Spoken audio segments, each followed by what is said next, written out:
अॼु लक्ष्मणदास कोन आयो आहे। कल्ह तो शतरंज जी बाज़ीअ में खेसि मात ॾिनई, नयो चालू पियो सोचे। अरे यार, हार छा आहे जीत छा, मज़ो त रांदि करण में आहे। कीअं? हा, तव्हां चांहि त न पीअंदा न? अरे छोरा, मुंहिंजे लाइ संबोसा, कचोरियूं ऐं मिठी लस्सी त वठी अच पुट।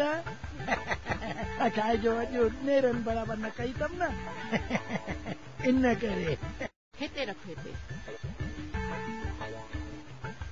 हीअं। अरे बाबा, हीअं रख, हीअं। खल लायाव।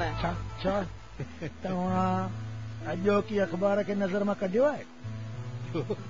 वरी कहिड़ी सनसनी पैदा कई अथई? असांखे त काई ख़बर ई कान हुई त सावित्रीअ जो कैसा चक्कर हली रहियो आहे। इहो कीअं मुमकिन आहे? सावित्री किथे ही ब्लैकमेल जो चक्कर त कान्हे?